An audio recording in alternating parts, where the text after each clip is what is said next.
how many civilizations did Earth forget? Not because they failed, but because no one remained to remember them. History often presents itself as a continuous surface, smooth and reassuring, like stone polished by repetition. Dates align, timelines progress, causes lead cleanly to effects, yet beneath that surface there is a quiet instability. When the layers are examined more slowly, when the story is allowed to breathe, fissures begin to appear. Not violent ruptures, but absences. Gaps where something should be, yet is not. It is within those absences that the first unease begins to form. Before written records, before dynasties with names that still echo in classrooms and museums, there stretches an immense duration of human presence that resists narration. Tens of thousands of years in which anatomically modern humans lived, adapted, observed the sky, shaped stone, buried their dead, and told stories that never reached us. Official history calls this prehistory, a term that sounds temporary, almost harmless. But the word conceals something deeper. It implies that history only begins when it can be archived, when it can be owned by writing, when memory becomes centralized. Everything before that is treated as a prologue without consequence. And yet the Earth does not behave as if nothing meaningful happened during that silence. Geological strata record interruptions that do not align neatly with the steady march of progress. Climate proxies speak of abrupt cold snaps, sudden warming events, and long periods of instability. Shorelines that once hosted human communities now lie tens of meters underwater, erased not by intent, but by inevitability. When sea levels rose at the end of the last ice age, entire worlds were quietly swallowed. Coastal plains, estuaries, river mouths, precisely the environments where early complex societies are most likely to have emerged, were among the first to vanish. What does a civilization look like when its cities are drowned, its materials biodegradable, its knowledge transmitted orally rather than carved into stone? Does it truly disappear, or does it simply fall outside the range of what we have trained ourselves to recognize?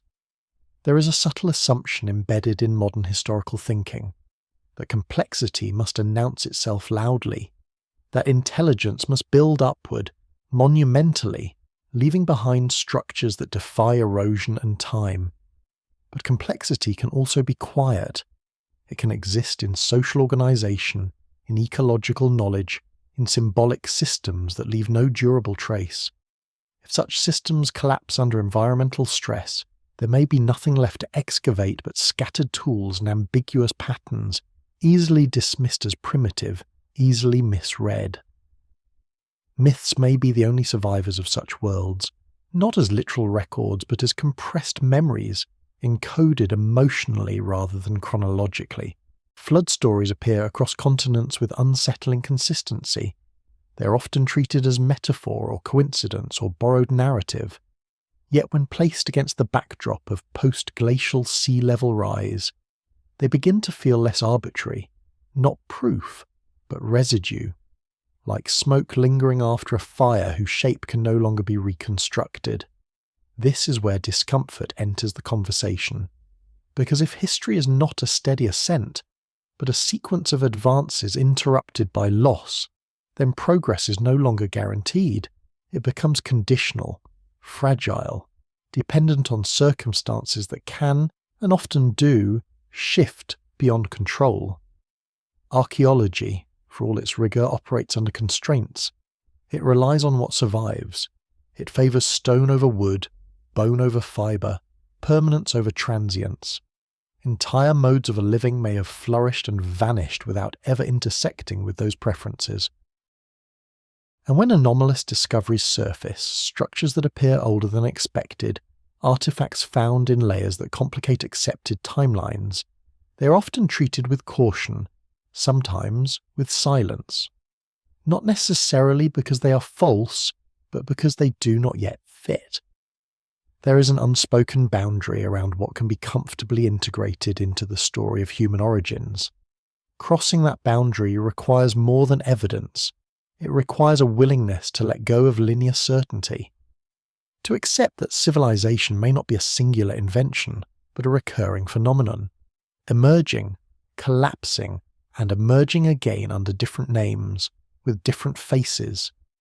Even within recorded history, knowledge is not preserved evenly. Libraries burn, languages die, scripts become unreadable. Entire intellectual traditions can vanish within a few generations if the social structures that sustain them are disrupted.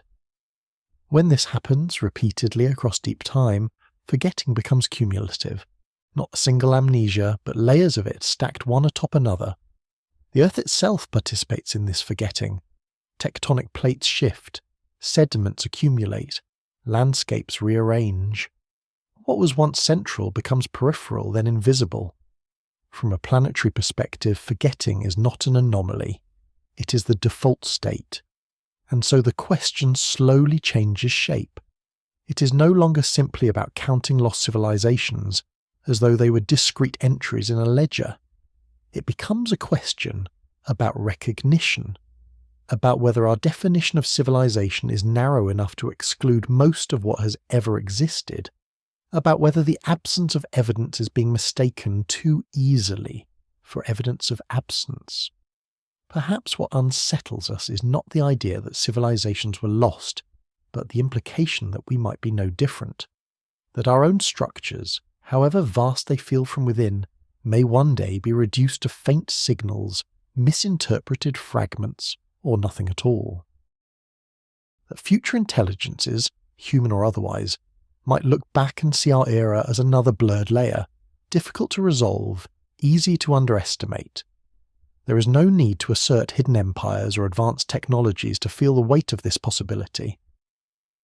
The quiet erosion of memory is enough, the knowledge that continuity is rare and that survival does not guarantee remembrance.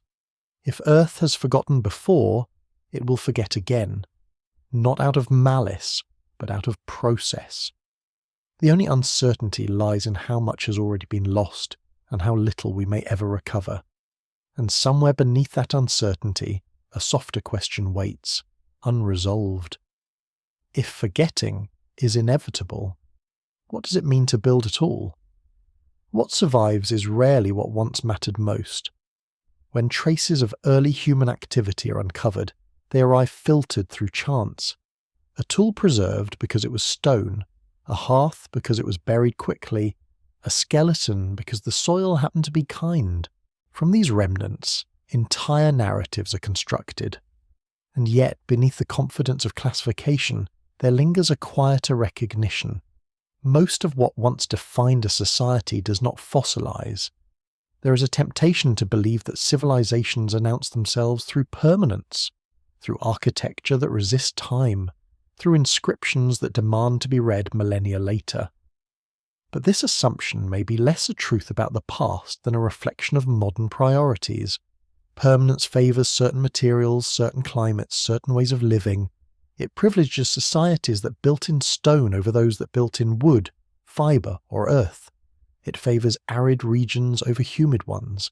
It remembers deserts more easily than forests.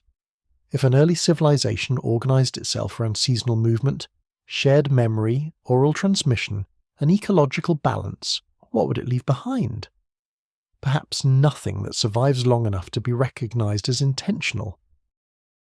Perhaps only patterns that appear natural. Circles of post holes mistaken for animal activity. Terraces softened into hillsides. Pathways erased by vegetation. Complexity dissolving back into landscape. This is not speculation without grounding. Ethnographic records of recent hunter-gatherer societies reveal social systems of extraordinary sophistication, kinship networks spanning vast territories, calendrical knowledge tied to stars, tides, and migrations, ethical codes embedded in story rather than law. None of these leave durable artifacts. Their absence in the archaeological record does not indicate simplicity, it indicates fragility. Even agriculture, often treated as the defining threshold of civilization, may mislead. The earliest known farming communities appear suddenly with techniques that suggest experimentation long before formal domestication. The knowledge required to selectively breed plants, manage soil, and anticipate climate variability does not emerge overnight. It accumulates, quietly, across generations that leave little physical trace. And when such systems fail through drought, flood, disease, or social fracture, the knowledge can disappear with them. Not because it was inferior, but because it was embodied, carried in practice rather than inscription. Once the practitioners are gone, the system collapses inward, leaving behind only the faintest outlines. This creates a paradox. The more integrated a civilization is with its environment, the less visible it may become to future observers. The more sustainable it is in its own time, the more completely it can vanish without a scar. In contrast, societies that overbuild, extract aggressively, and impose rigid structures often leave behind ruins precisely because they strain the land. Their remnants survive as warnings, not necessarily as measures of success. There are moments when this paradox becomes uncomfortable. When archaeological sites appear older than expected, more complex than anticipated, and yet isolated, structures without clear predecessors, technologies that seem to emerge fully formed, these anomalies are often explained through diffusion or coincidence, independent invention, sudden innovation. The explanations are not unreasonable, but they are incomplete. They rarely ask what might have come before that left no durable path. Time itself complicates recognition. Human occupation of Earth extends far beyond the narrow window illuminated by written history. During that expanse, climate oscillated dramatically. Ice sheets advanced and retreated, biomes shifted, rivers changed course. Entire regions that were once hospitable became uninhabitable, and others transformed in the opposite direction. Populations moved, adapted, fragmented. In such conditions, continuity becomes difficult to sustain, and yet, the idea of repeated beginnings is resisted. There is comfort in the belief that civilization was invented once, improved steadily, and culminated in the present. It offers a sense of direction, of inevitability.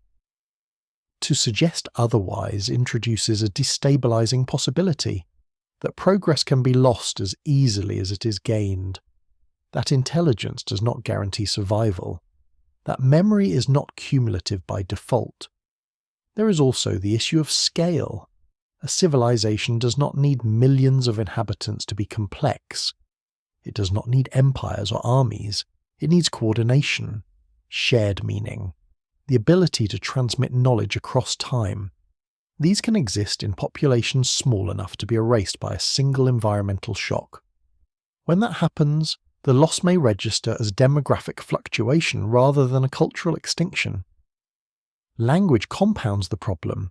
Without writing, language leaves no direct fossil, yet language shapes thought, categorization, and worldview.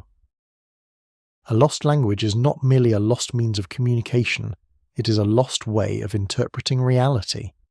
When languages disappear, entire conceptual frameworks vanish with them, and over deep time, this has happened repeatedly. What remains then is a patchwork. A record skewed toward durability rather than significance, toward what resisted time, not what defined life. From this patchwork, modern history attempts coherence. It draws lines, establishes phases, names beginnings and endings. But beneath those lines, the fabric is thin. If civilizations existed that prioritized continuity over conquest, balance over expansion, memory over monument, they may be the easiest to forget, not because they failed, but because they left behind nothing that demanded to be remembered. And so the silence between recognized civilizations grows heavier, not empty, but crowded with absence, with lives lived fully, intelligently, meaningfully, and then absorbed back into the earth without ceremony. The unsettling thought is not that such civilizations might have existed. It is that their disappearance may have been ordinary, that forgetting may not require catastrophe, only time, movement, and the quiet passing of those who knew. If this is true, then the question shifts again, not toward how many civilizations were lost, but toward how many are invisible by design. How many lived in ways that defy our definitions, and how many lessons, precisely because they left no ruins, are forever beyond reach. There are places on Earth that once held voices, fires and footsteps, and now hold only water. At the end of the last ice age, the world did not change gradually. It lurched. Glaciers that had locked away vast quantities of water for tens of thousands of years began to retreat. Not smoothly, but in pulses. Sea levels rose in fits and starts, sometimes by meters within a human lifetime. Coastlines shifted inland, river valleys flooded. Plains that had supported generations of human life were transformed into shallow seas, and then into depth too dark to remember what lay beneath. This transformation did not arrive with spectacle. It arrived quietly, one season at a time, a shoreline a little closer, a fresh water source turned brackish, a familiar path submerged, and then, eventually, abandonment. Communities moved inland, carrying what they could, leaving behind structures built from wood, reed, earth, materials that water does not preserve kindly. Within centuries, entire regions of human habitation vanished beneath sediment and tide. From a modern perspective, these losses are almost invisible. Archaeology, traditionally terrestrial, has only recently begun to seriously explore submerged landscapes, and when it does, it finds hints rather than cities. Stone tools scattered across what were once dry plains, fish traps preserved under silt, foundations where dwellings once stood, evidence enough to suggest presence, but rarely enough to reconstruct social complexity. Yet these drowned lands were not marginal. They were among the most resource-rich environments available to early humans. Estuaries, deltas, and coastal shelves offered predictable food sources, access to trade routes, and stable climates. If complex societies were to emerge early, these were precisely the places where they would most likely take root. Their disappearance poses a troubling problem. When the physical heartlands of early human development are submerged, the narrative of civilization becomes skewed inland. What remains above water is treated as origin, rather than refuge. The places people fled to become the places we study. The places they left behind become silence. This may explain the recurring sense of suddenness in the archaeological record. Cultures appear to emerge fully formed, with sophisticated tools, symbolic behaviour, and organised settlement patterns seemingly without precedent. The missing phases may not be missing at all. They may simply be underwater. Memory too behaves differently around water. Floods erase, they scatter, they disrupt continuity without necessarily destroying life itself. Survivors carry fragments of the past into new landscapes, where those fragments are reinterpreted, adapted, and mythologized. Over generations, lived experience becomes story. Story becomes symbol. Symbol becomes ritual, and eventually ritual becomes myth. Flood narratives, found across cultures separated by oceans and millennia, are often treated as metaphorical or derivative. But their emotional consistency is difficult to ignore. They are not tales of triumph. They are stories of loss, of warnings ignored, of knowledge carried by a few into a changed world. They speak less of divine punishment than of sudden displacement, of the end of familiarity. If these myths encode memory, they do so imperfectly. Details blur, causes are moralized, time collapses. But the core sensation remains. The world was once different, and it was taken away. This sensation aligns uncomfortably well with what geology describes: meltwater pulses, rapid climate oscillations, abrupt sea level rise. None of these require supernatural explanation. They require only ice, gravity, and time, but their impact on human societies would have been profound. Not a single collapse, but countless localized ones, each erasing a thread of continuity. The question then becomes whether any of those threads represented civilizations as we would define them. The answer depends on definition. If civilization requires stone cities and writing, perhaps not. But if it requires shared symbolic systems, long-distance exchange, accumulated environmental knowledge, and intergenerational planning, then the possibility widens considerably. What is unsettling is how easily such systems could disappear without trace. A coastal network of communities linked by water routes could be dismantled by rising seas, its members absorbed into inland populations, their knowledge diluted, their practices altered. Within a few centuries, their distinct identity would dissolve. Archaeologically, this would appear as a migration. Culturally, it would be an extinction, and the Earth would move on. There is also a psychological resistance to acknowledging this kind of loss. It challenges the notion that the present stands atop a visible ladder of progress. Instead, it suggests that much of what came before lies beneath literal and figurative waters. That our view of the past is filtered not only by time, but by geography altered beyond recovery. As underwater archaeology advances, more submerged sites are being identified. Not grand cities, but human landscapes, evidence of planning, of repeated use, of intentional modification of environment. Each discovery hints at a broader pattern that remains mostly inaccessible. The deeper the water, the more complete the forgetting. And yet, even without direct evidence, the pattern leaves an impression. A sense that the story of civilization is incomplete, not because it lacks imagination, but because it lacks access. The archives are sealed beneath oceans that rose long before memory learned to write. If civilizations existed along those vanished shores, their absence from history is not an anomaly, it is an inevitability. Water does not preserve narrative, it disperses it, which raises a quieter, more persistent question. If so much of human development unfolded in places now submerged, and if those places shaped the earliest forms of complex life, then how much of what we call the beginning is actually a continuation, rebuilt inland from memories already fading? And if the sea has erased these origins once without intent or malice, what else might it have taken with it?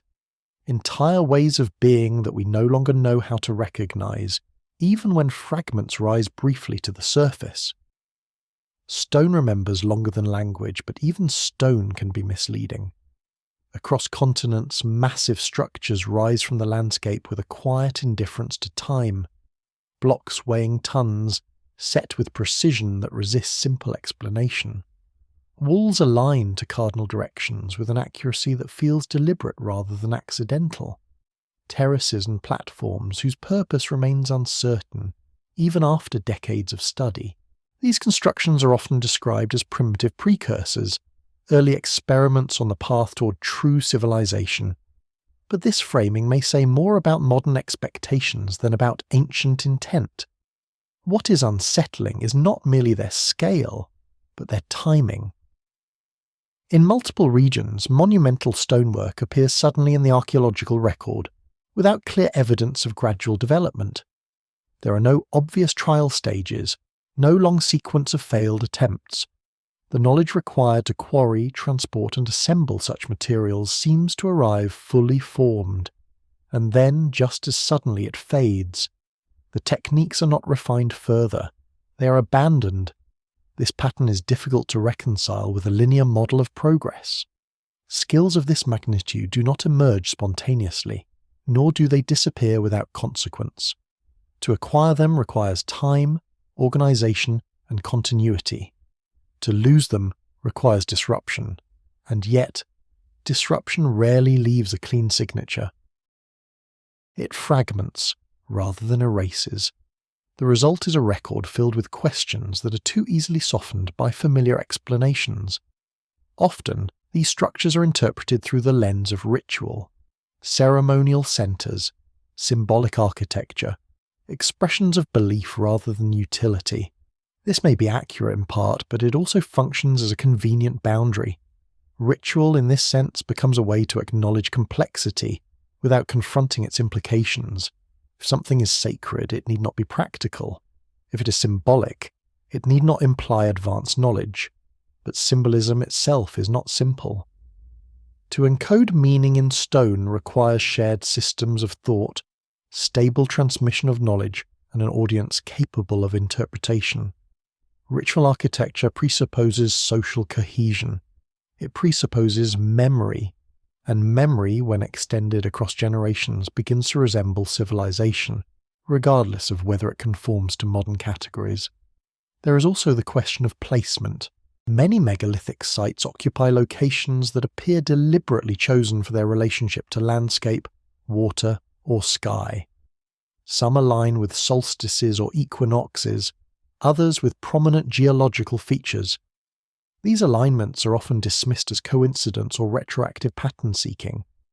Yet the repetition of such choices across distant cultures suggests a shared logic, not necessarily contact, but convergence.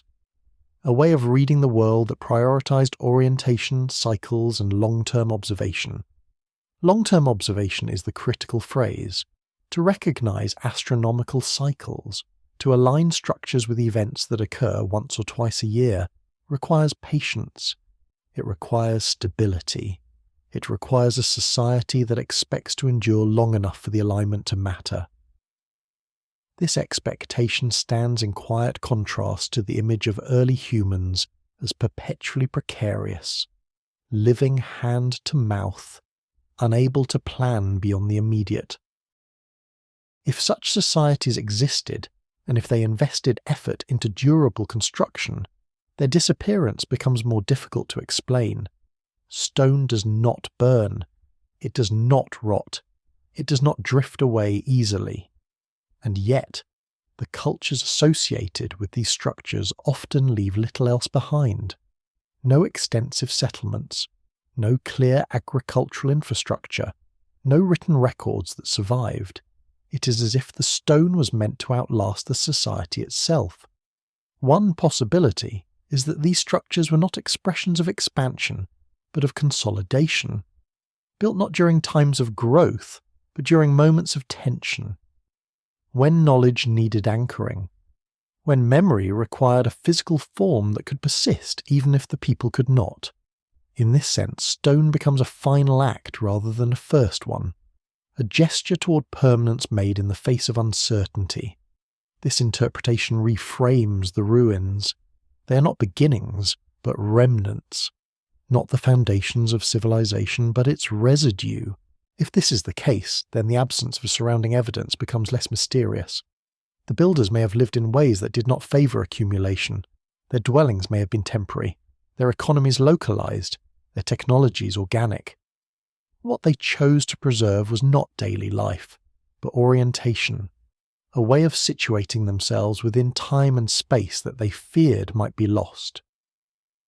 When collapse came, whether through climate shift, resource stress, or social fragmentation, the stone remained, detached from its context, reinterpreted by those who came later, each generation projecting its own assumptions onto structures whose original meaning had already begun to erode.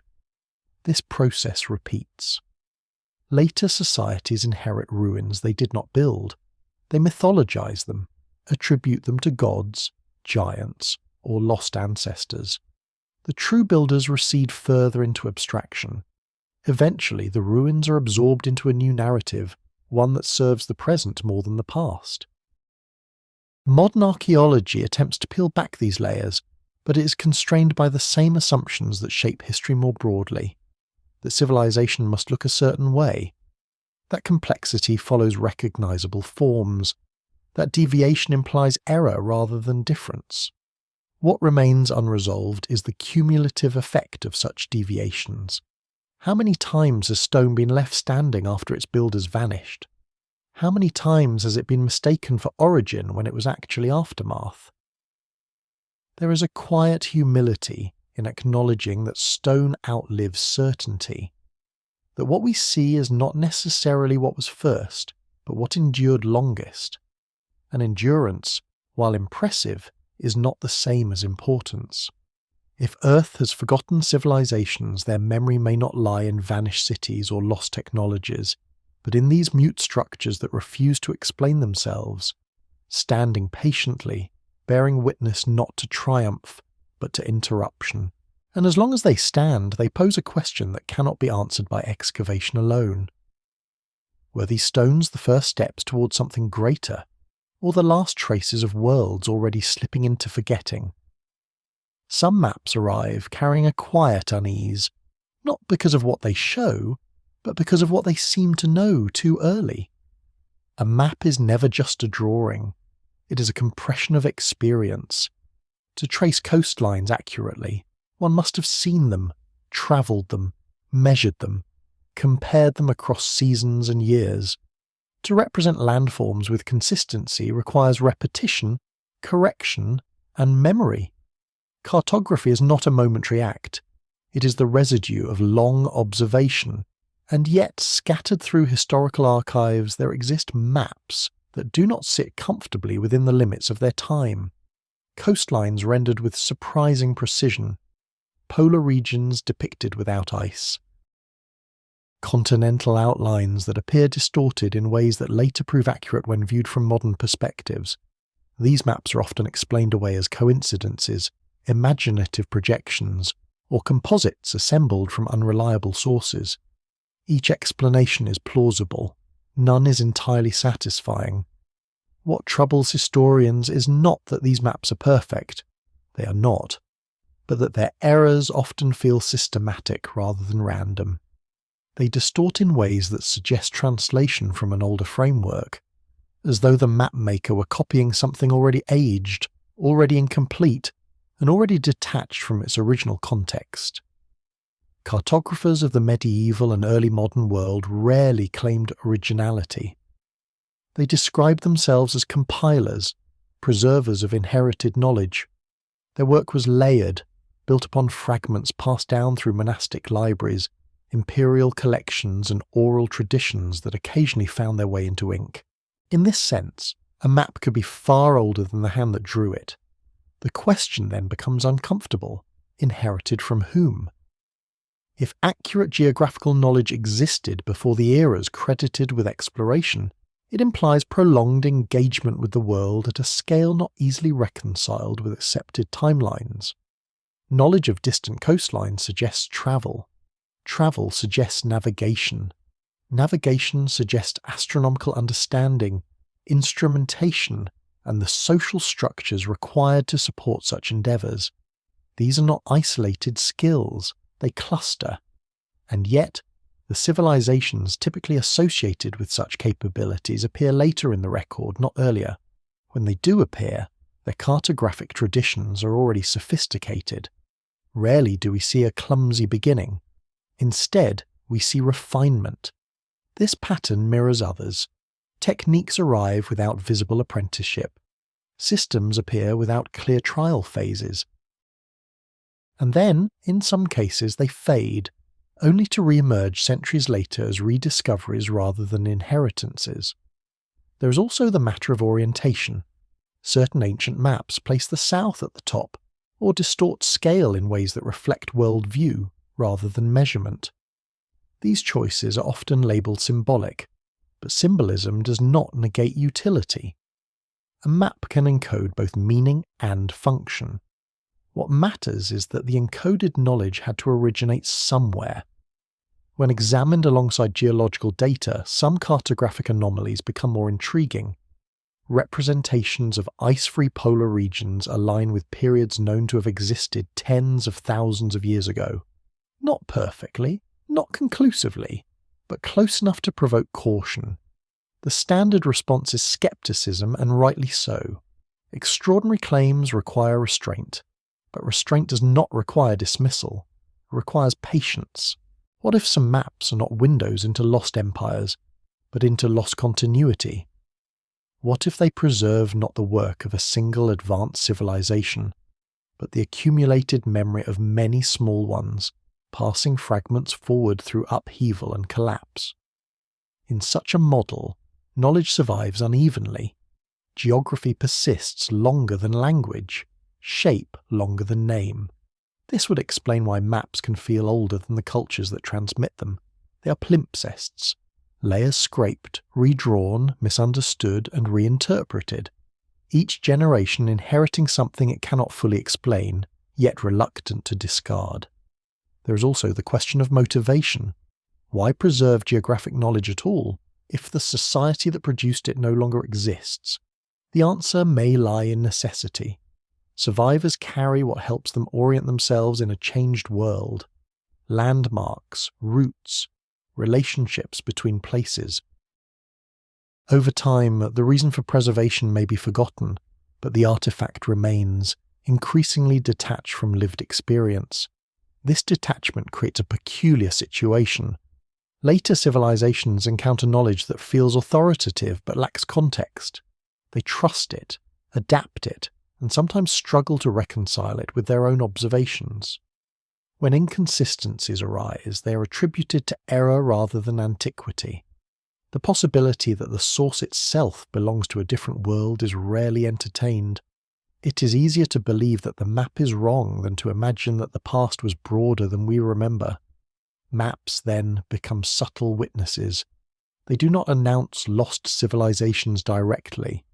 They whisper about endurance, about the survival of information across breaks in social continuity, about the unevenness of forgetting. Unlike stone structures, maps are often reabsorbed into dominant narratives.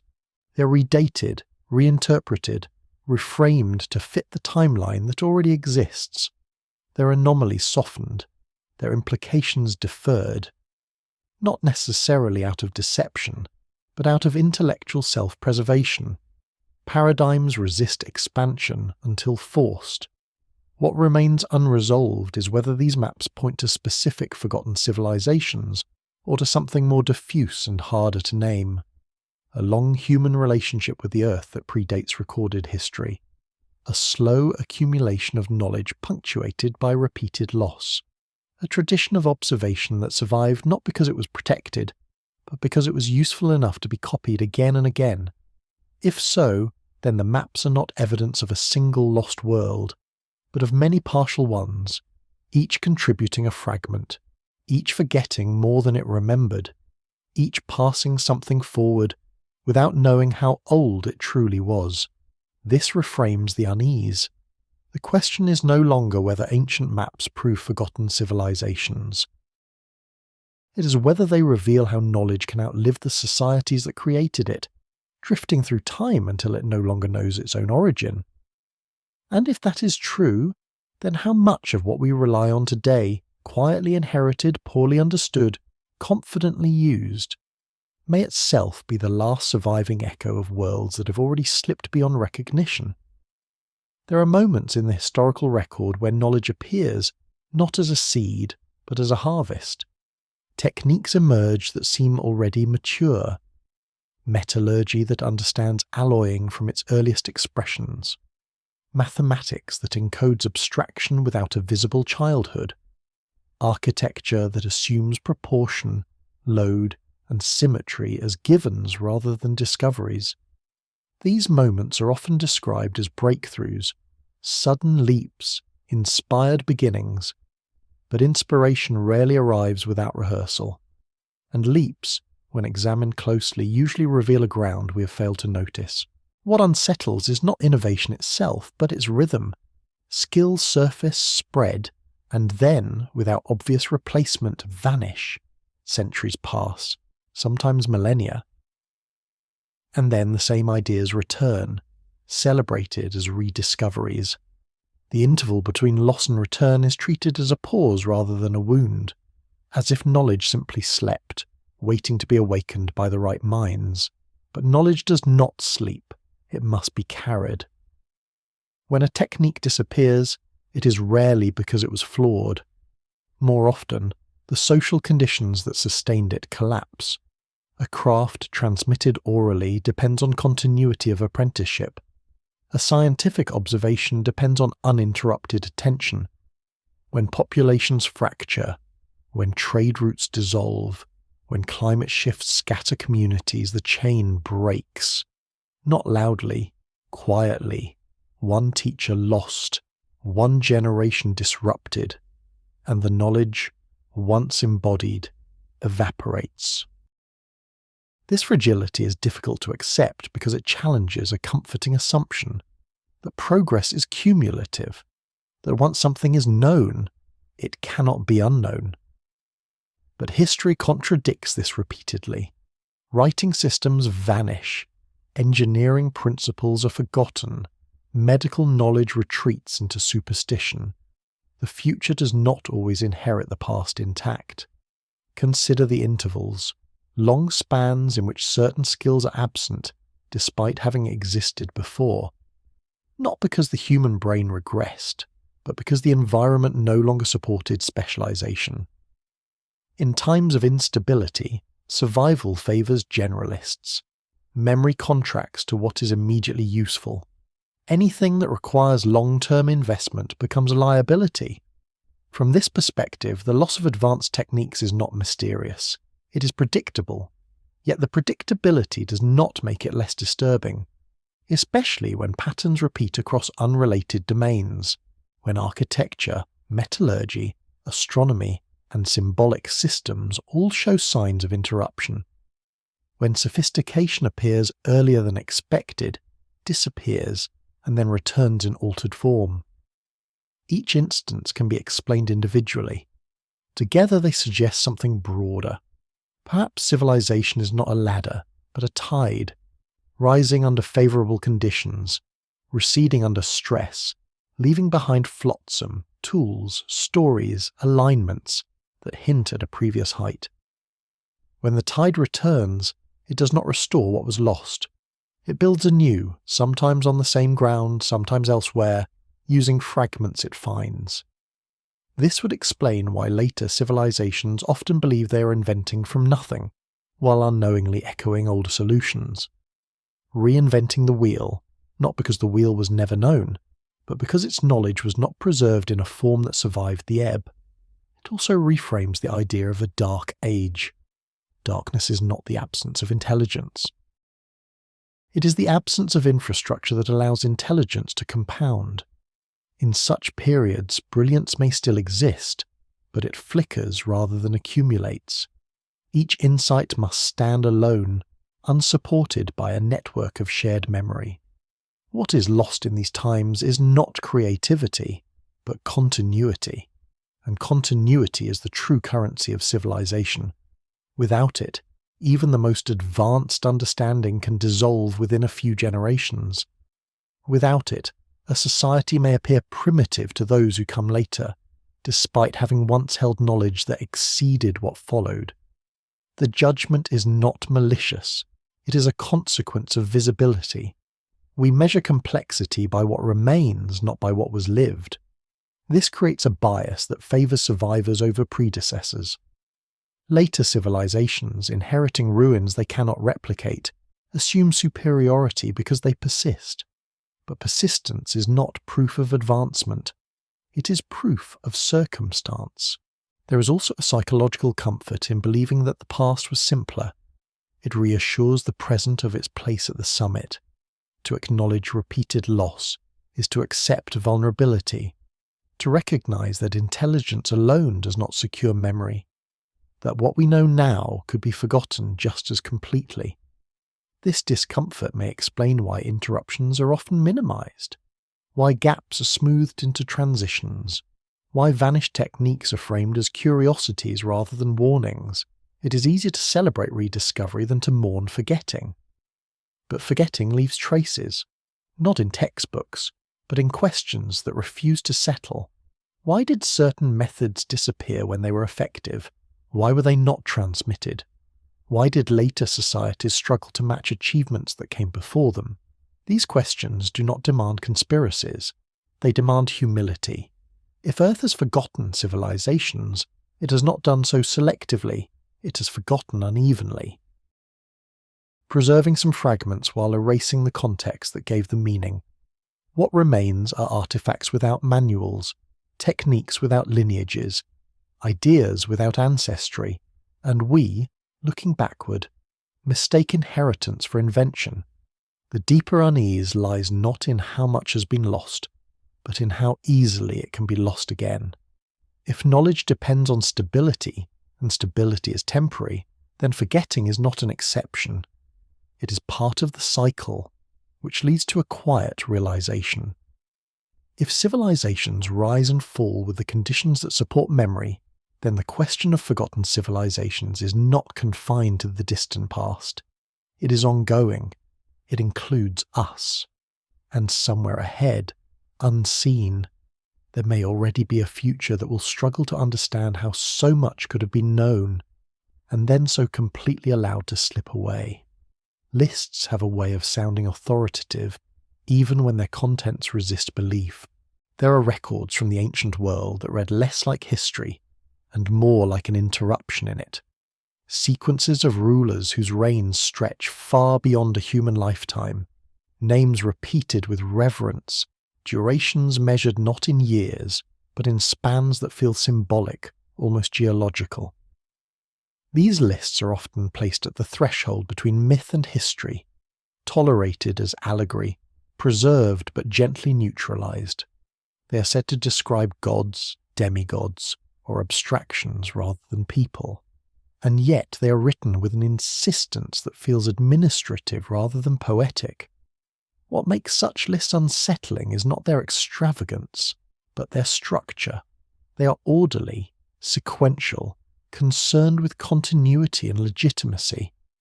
They transition at some point into rulers whose reigns suddenly shorten into recognizable human spans.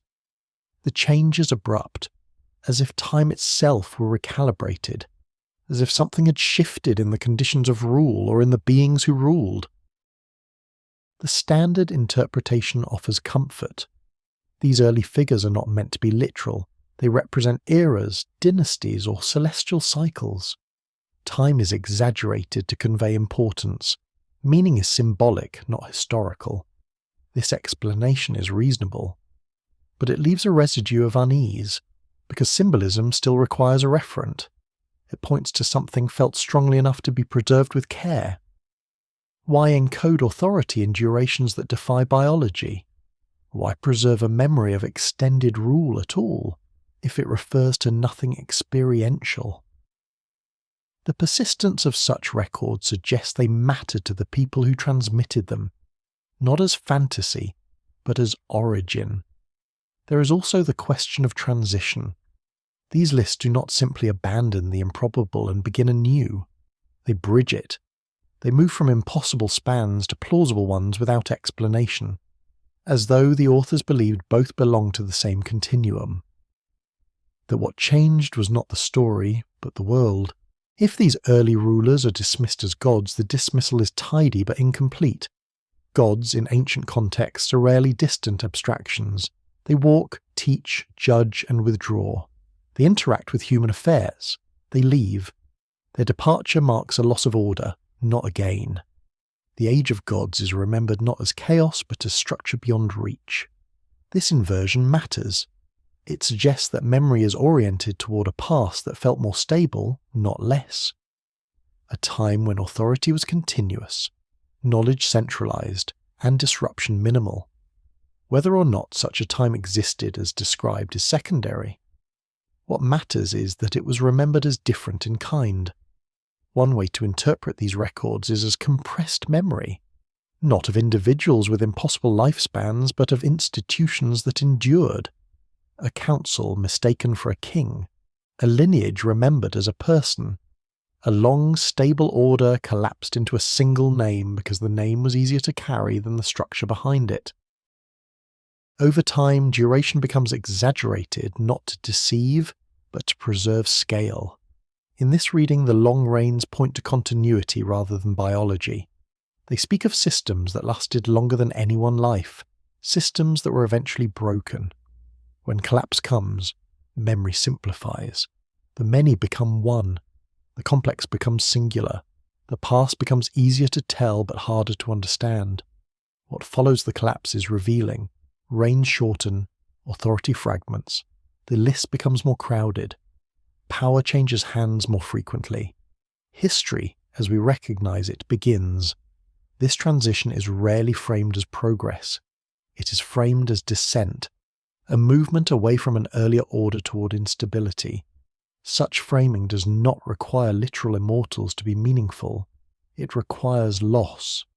The kind of loss that leaves survivors comparing their present unfavourably to what they believe came before. A common human impulse, but one that gains weight when repeated across cultures and eras. There is also a temporal implication. If early continuity was possible, something must have supported it. Environmental stability, predictable cycles, a world less volatile than the one that followed. When that stability ended, so did the conditions for extended rule. Time, as experienced socially, contracted. This aligns uncomfortably well with broader patterns. Climatic volatility increases, sea levels rise, populations disperse, knowledge fragments, authority localizes. The world becomes harder to govern from a single center. Memory fractures along with it. In this context, the lists are not evidence of forgotten superbeings, but of forgotten conditions. A reminder that civilization depends not only on intelligence, but on a world that allows intelligence to persist without constant interruption. When that allowance is withdrawn, even the most orderly systems unravel. Modern scholarship tends to separate myth from history sharply, as if one must be true and the other false. But ancient records do not observe this boundary. They move fluidly between modes. They preserve what felt real, even when it no longer makes sense. They carry forward the emotional truth of collapse when the material truth is inaccessible. The discomfort arises when we realize that these lists may not be absurdities but distortions, like a photograph stretched beyond recognition, still bearing the imprint of what once stood before the lens. The distortion itself becomes data. If Earth has forgotten civilizations, their memory may survive in such distortions, not as clear accounts, but as anomalies that resist normalization, durations that refuse to fit, transitions that feel too sharp, reverence that lingers without explanation. And perhaps the most unsettling aspect is how easily these records are set aside. Not because they are disproven, but because they complicate. They suggest that our era is not the first to look back on a lost order with longing, that the sense of having come after something greater is itself ancient. If that sense has been inherited repeatedly, then it may not be nostalgia at all. It may be pattern recognition, dulled by time, which leaves a question hanging, unresolved. When ancient records speak of a time before time shortened, before authority fractured, before memory became fragile, are they describing fantasy? Or are they preserving the blurred outline of a world that could not be carried forward intact? And if such a world once existed, not as myth, but as condition, what finally caused it to end? And how close are we, unknowingly, to repeating that passage ourselves? The sky remembers longer than stone, but it demands patience in return. To observe the heavens meaningfully is to commit to time. Not hours, not seasons, but generations. Patterns in the sky reveal themselves slowly. The procession of stars, the subtle drift of constellations, the long rhythms of eclipses and planetary cycles, these are not discoveries made by chance. They require records, comparison, correction, and continuity. They require a society that expects tomorrow to arrive in a recognizable form.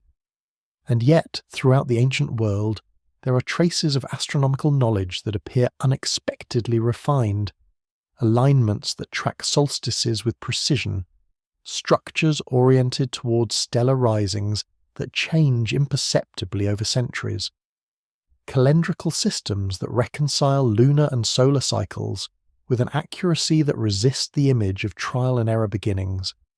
These are often explained as the achievements of early genius, or as isolated insights that bloomed briefly before fading. But genius, like knowledge, requires a context in which to persist. What is often overlooked is the cost of astronomical understanding. To know the sky is to observe it repeatedly in the same place over long spans of time. This presupposes stability. It presupposes that observers will return, that records will survive, that the horizon will remain visible. It presupposes a world not in constant upheaval. If such conditions existed even briefly, they may have supported traditions of skywatching that extended far earlier than written records suggest. Traditions that did not require writing to function, but did require memory. Memory embodied in ritual, architecture, and story. When those traditions were disrupted, the knowledge embedded within them would fracture, leaving behind alignments without explanations. This may explain why ancient astronomical features often appear isolated. A stone circle here, a temple axis there, each treated as a local achievement, rarely connected into a broader system. But if they are fragments of a once coherent observational network, their isolation is a symptom of forgetting, not of origin. There is also a psychological dimension to sky knowledge. The sky offers order when the Earth does not. Its cycles are predictable, even when climate and landscape are not. In times of instability, celestial patterns become anchors. They provide a sense of permanence that terrestrial life cannot guarantee. It is no accident that many ancient cultures tied authority, timekeeping, and meaning to the heavens. When that connection is broken, when observers are displaced, when rituals are abandoned, when sites are lost, the knowledge does not simply vanish. It becomes mythologized. Stars become gods, cycles become stories, precision becomes symbolism. The information is not gone, but it is transformed into a form that can survive without infrastructure. This transformation is often mistaken for invention. Myths are treated as imaginative rather than mnemonic. Their consistency across cultures is attributed to coincidence or diffusion, rather than to shared observation. But myths endure precisely because they compress knowledge into narrative. They survive collapse better than tables or instruments. The unsettling implication is that some ancient myths may be degraded astronomy. Not fantasies projected onto the sky, but memories drawn from it. Distorted by time, yes. Moralized, certainly. But rooted in sustained engagement with celestial reality. If this is so, then the presence of sophisticated astronomical alignments in early sites may not represent the dawn of observation, but its residue, the last visible expressions of a tradition already in decline, built to preserve orientation when memory alone was no longer trusted, stone standing in for people who might not remain. This perspective reframes the silence that follows. Periods in which precise astronomical knowledge appears absent are not gaps in intelligence, but in continuity. The sky remains the same, but the ability to read it collectively has been lost. Later rediscoveries are treated as triumphs, but they are also recoveries, partial, imperfect, and unaware of what came before. There is resistance to this idea, and understandably so. It suggests that modern science, for all its power, is not the first attempt to systematize the cosmos, that earlier attempts may have existed under conditions we no longer remember, that our current understanding is not the culmination of a single ascent, but one arc among many. Such a view does not diminish modern achievement, but it does strip it of inevitability. If civilizations once oriented themselves by the sky and then forgot how, the forgetting itself becomes instructive. It suggests that knowledge tied too tightly to place, ritual, or social structure is vulnerable. When those supports fail, even the most reliable patterns become unreadable, and yet the sky continues to wait. Its cycles persist, indifferent to human memory. Each time a society rediscovers them, it feels like revelation. Each time, it believes it is seeing clearly for the first time. The sky does not correct this belief. It has no need to. What remains troubling is how often rediscovery is mistaken for origin, how easily continuity is underestimated, how readily the possibility of prior mastery is set aside because it complicates the narrative of progress. If Earth has forgotten civilizations, their relationship with the sky may be one of the most enduring and most obscured legacies. not preserved in texts, but in alignments whose meanings have drifted, in myths that feel too specific to be arbitrary, in calendars whose logic survives long after their context has vanished. The sky offers no proof, only persistence. It does not insist on being remembered. It simply continues, cycle after cycle, waiting for observers who will notice patterns and believe them new. The question that lingers is not whether ancient people understood the heavens. That is beyond doubt. The question is how many times such understanding has been built, lost, and rebuilt, each time leaving behind fragments that later generations would puzzle over, unaware that they were standing in the shadow of something once far more complete. And if knowledge of the sky can be forgotten, despite its constancy, then what hope is there for remembering the civilizations that once looked up, mapped its rhythms, and then disappeared, leaving the stars to tell their story alone? Not all endings arrive as catastrophes. Some arrive as adjustments. Civilizations often imagine collapse as sudden: fire, flood, invasion, silence. But over deep time, the more common pattern is subtler. A threshold is crossed. A climate becomes less predictable, a resource less reliable, a route less safe. None of these alone is fatal. Together they initiate a slow unravelling. What follows is not annihilation, but reorganisation. And in reorganisation, memory is the first casualty.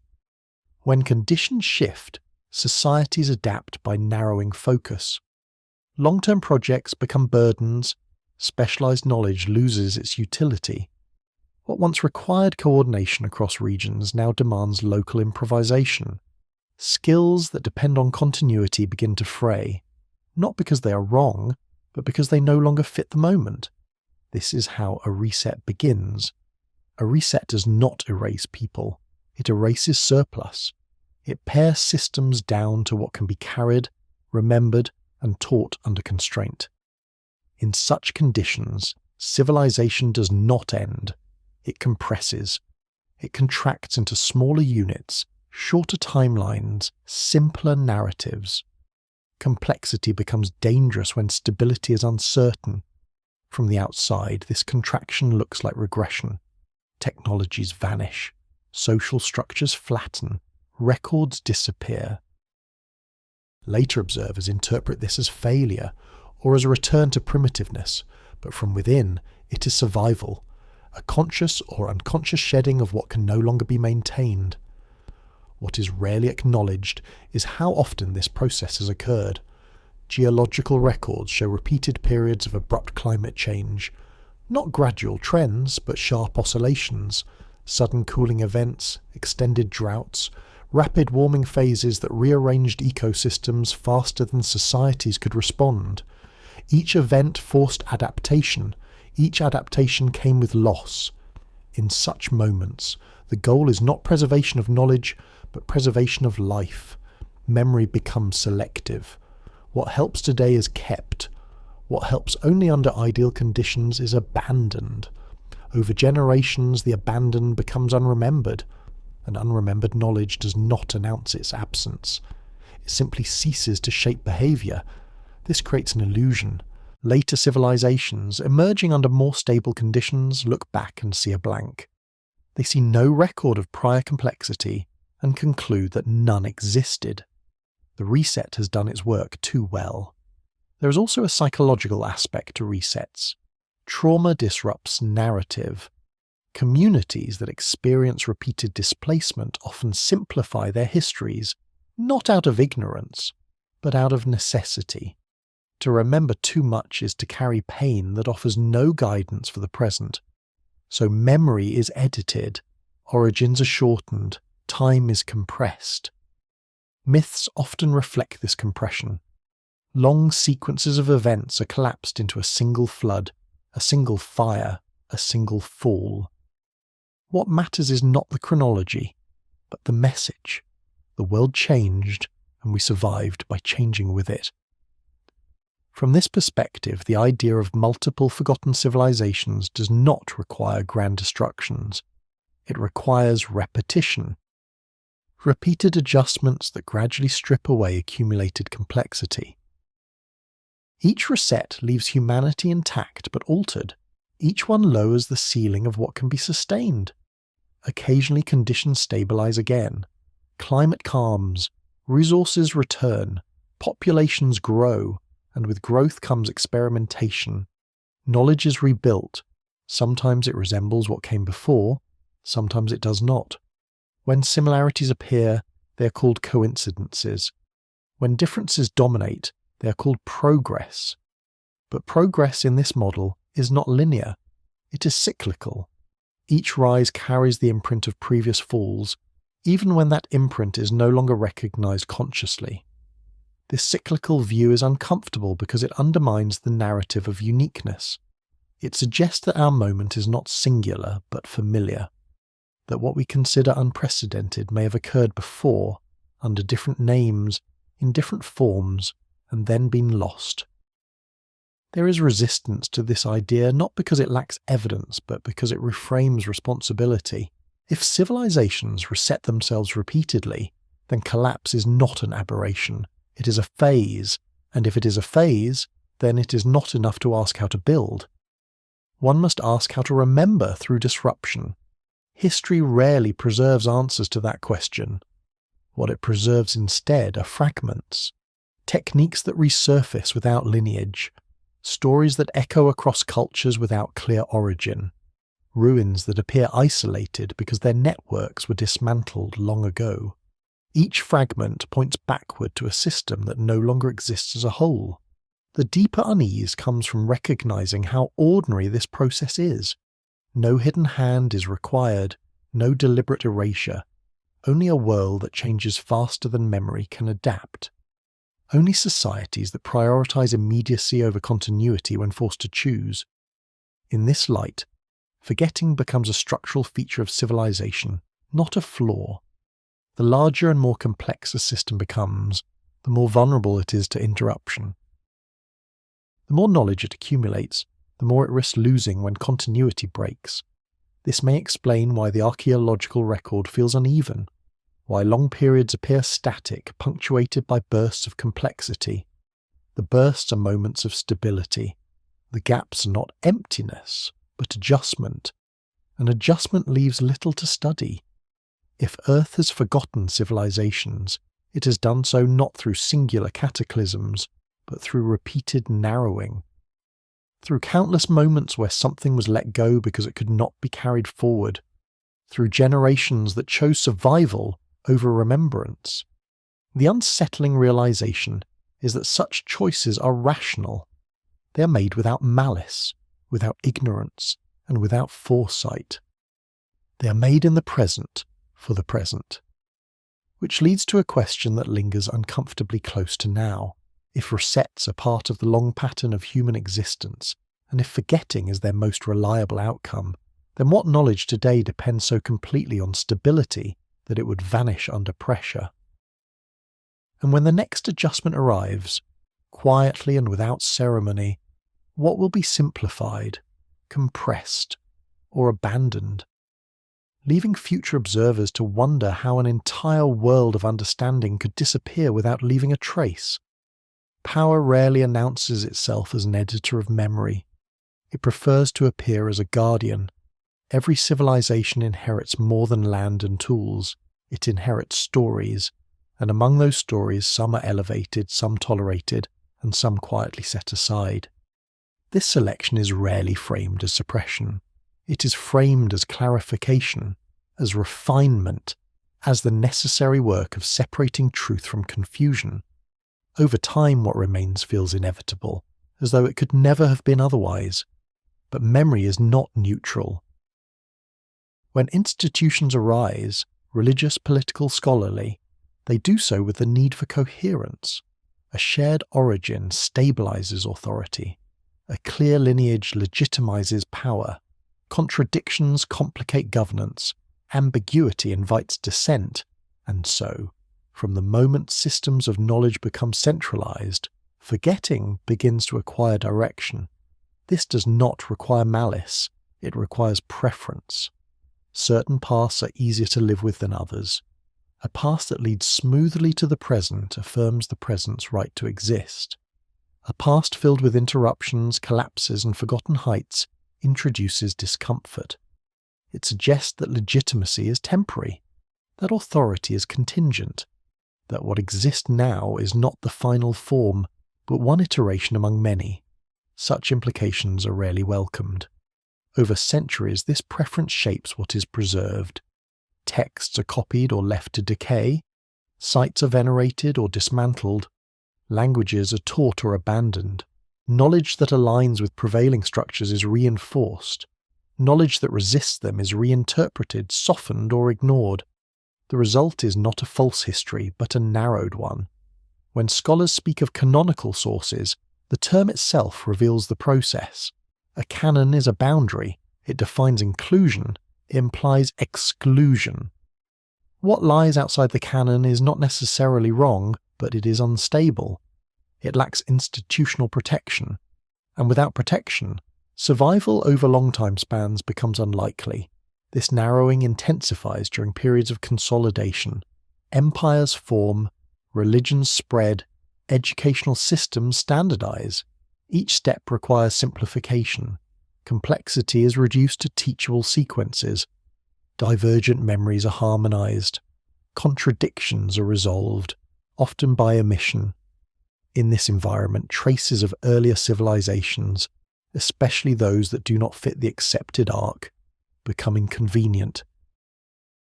They raise questions that cannot be easily answered without undermining the framework that gives the present its coherence.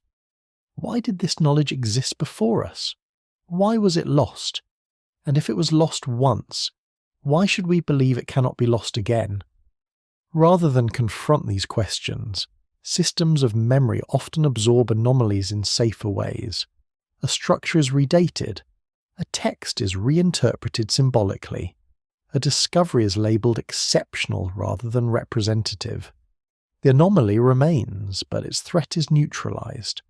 Over time, this becomes habit. Not conspiracy, but culture. It is important to recognise how subtle this process is. Most of the individuals involved believe sincerely in preservation. They see themselves as rescuing truth from chaos, and in many cases they are. But preservation always involves choice, and choice always involves loss. What disappears first are not facts but contexts. The frameworks that made certain knowledge meaningful are stripped away. Practices are retained, but their origins forgotten. Symbols endure, but their references shift. Eventually the knowledge becomes opaque, then ornamental, then invisible. At that point, rediscovery becomes possible, but only in altered form. When later thinkers encounter fragments that do not align with accepted narratives, they face a dilemma. To integrate them fully would require rethinking foundations. To reject them entirely risks intellectual stagnation. The compromise is often marginalization. The fragment is acknowledged, discussed briefly, and set aside. Thus, forgetting is institutionalized not through erasure, but through footnotes.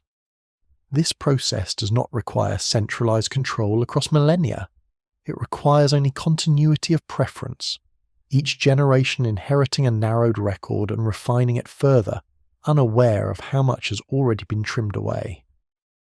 By the time the loss becomes visible, the means of recovery are gone. In this light, the absence of evidence for forgotten civilizations is no longer surprising.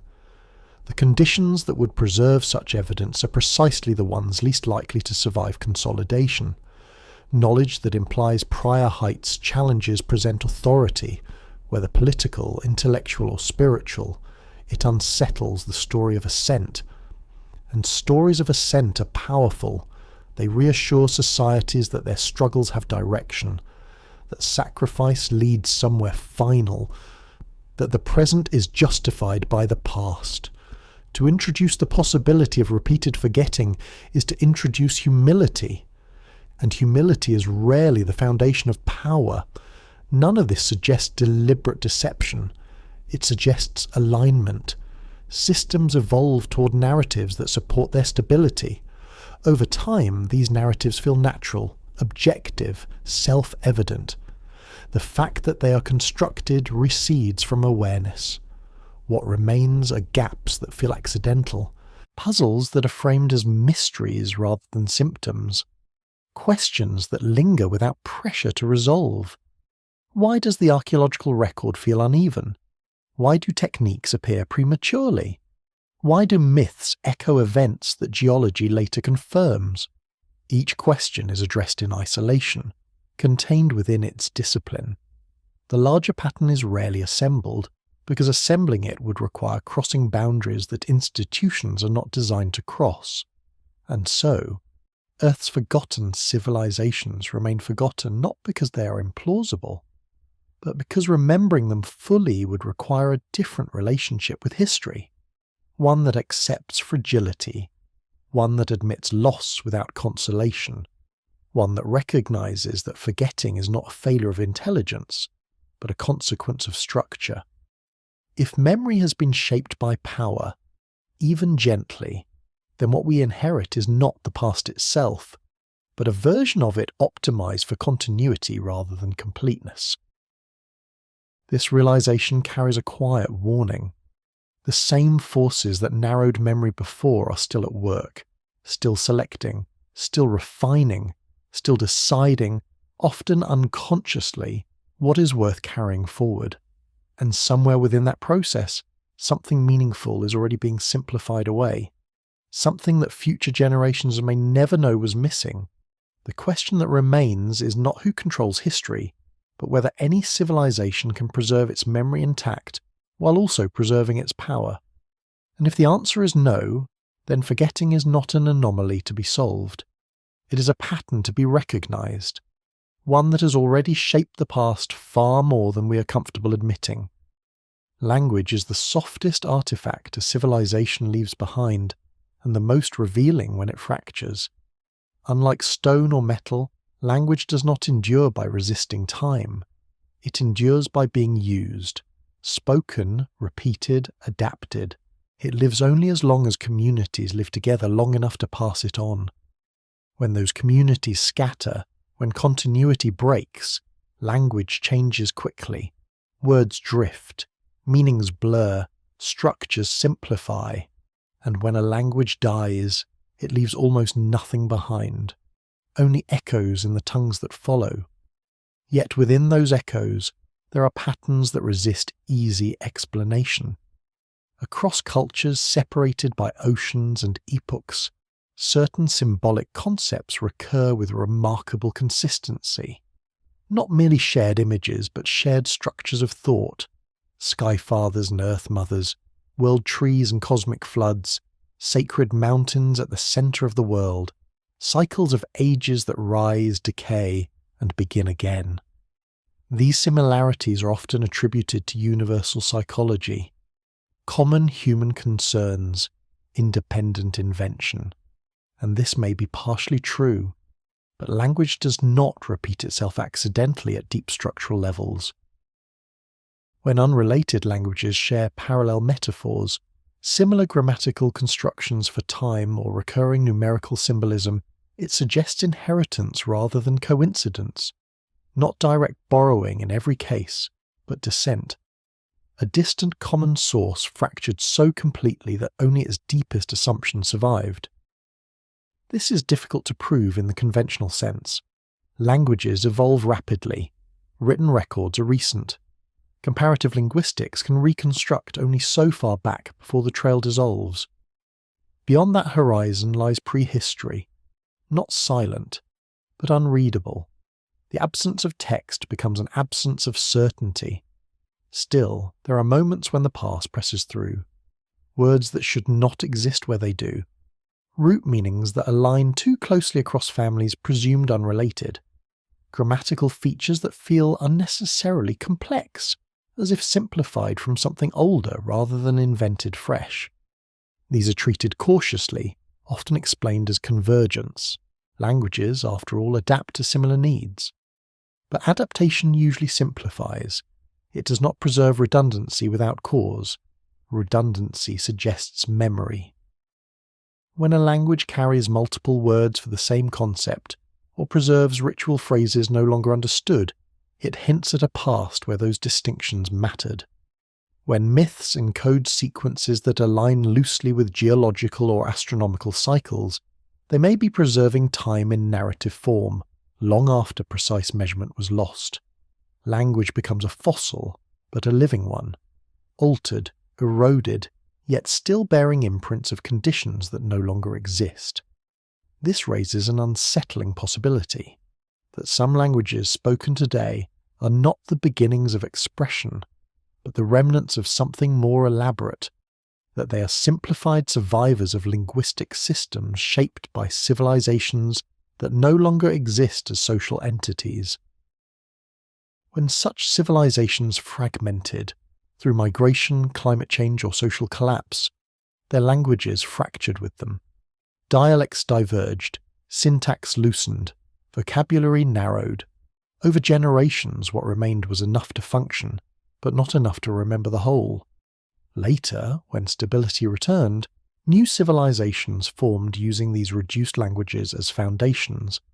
Writing was invented, or reinvented, freezing language in a moment already distant from its origin. From that point forward, history appears to begin.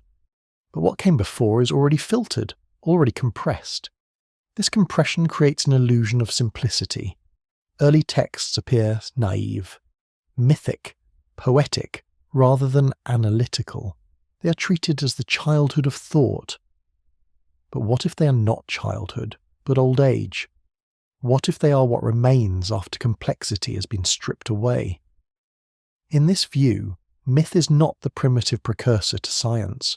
It is the survivor of lost science, not in the sense of formulas or machines, but of frameworks, ways of organizing experience that once had practical grounding, now preserved only symbolically. Time cycles become gods, astronomical periods become stories, environmental memory becomes moral lesson. Language adapts to preserve what it can carry when precision is no longer possible. The resistance to this idea is understandable. It challenges the narrative that humanity steadily refined its capacity for abstraction. It suggests instead that abstraction may have been present, lost, and then rebuilt under different constraints. That language does not always grow more complex, but sometimes becomes simpler in order to survive. And simplicity, when mistaken for origin, can be deeply misleading. Modern languages carry within them assumptions about time, agency, and causality that feel natural. But these assumptions are inherited. They were shaped by past conditions, past environments, past social structures. When those structures vanished, the assumptions remained, even as their reasons faded. This is why language can feel haunted, why certain phrases evoke meaning without explanation, why symbols resonate across cultures without clear lineage. They are not inventions, they are survivals. If Earth has forgotten civilizations, their languages may not be entirely gone. They may persist as substrata beneath modern speech, as grammatical ghosts, as metaphors we no longer question, as ways of thinking we assume are universal, but which are actually ancestral. What has been lost is not expression, but awareness. We speak in fragments of languages whose full forms we no longer recognize. We carry concepts whose original contexts are gone. We use words shaped by worlds that no longer exist. This realization does not offer recovery. Languages cannot be reconstructed beyond a certain point. The trail dissolves into probability, but it does offer orientation. It suggests that forgetting operates not only at the level of monuments and texts, but within thought itself. If languages can forget their origins while continuing to function, then civilizations can forget theirs as well. Entire systems of meaning can collapse into survivable forms, stripped of explanation, carried forward because they are useful, not because they are understood. And if that is true, then the deepest forgetting may not be visible in ruins or gaps in the record. It may be embedded in the very words used to describe the past, shaping questions before they are asked, limiting what can be imagined. The unsettling question that remains is whether any civilization can recognize the limits of its own language in time to see what has been lost through it, And if not, how many worlds have already vanished, not only from history, but from the very structures of thought we use to search for them? Some discoveries do not disappear because they are disproven. They disappear because they do not find a place to stand. Across the history of research, there are moments when evidence surfaces that feels out of sequence, artifacts found in layers where they should not be, dates that refuse to align, structures whose scale or precision seems premature. These moments are rarely dramatic.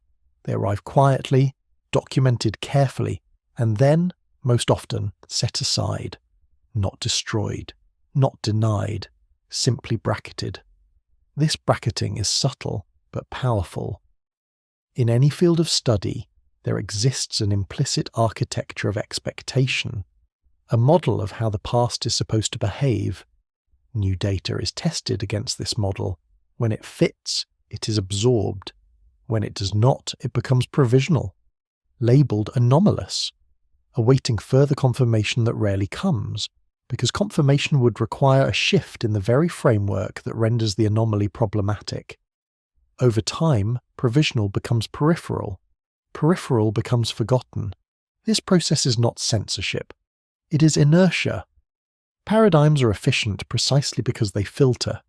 They allow vast amounts of information to be processed without constant re-evaluation of first principles. But efficiency comes at a cost. What falls outside the filter does not accumulate. It remains isolated. And isolation, in scholarship as in society, is a form of disappearance. Many controversial discoveries occupy this space. They are real enough to be recorded, but inconvenient enough to remain unintegrated. Their implications ripple outward, touching multiple disciplines at once. To take them seriously would require collaboration across boundaries that are rarely crossed. Archaeology would need geology. Geology would need astronomy. Astronomy would need mythology. Each field, cautious of overreach, hesitates. The hesitation is understandable.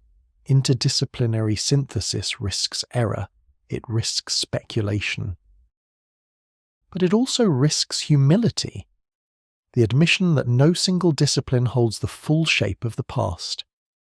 When such synthesis is avoided, anomalies linger without narrative. They become curiosities, footnotes, topics for conferences rather than chapters in textbooks. Their presence is acknowledged, but their meaning deferred. This deferral creates a strange temporal effect. The discovery exists in the present, but its implications are perpetually postponed. It never becomes history. It remains suspended. Over decades, patterns emerge. The same kinds of anomalies recur. Advanced techniques appearing earlier than expected. Settlement patterns that imply organization beyond recognized timelines. Environmental modifications that suggest planning rather than accident. Each instance is manageable alone. Together they begin to suggest a continuity that is never fully articulated. What is lost is not data, but momentum. Without momentum, ideas do not travel. They do not reshape curricula. They do not influence how new evidence is interpreted. Instead, they orbit the mainstream at a distance, never quite close enough to exert gravitational pull. This is one of the quiet mechanisms by which civilizations are forgotten, not erased, but unassembled. There is also a human dimension to this process. Researchers build careers within paradigms. Funding flows along accepted lines.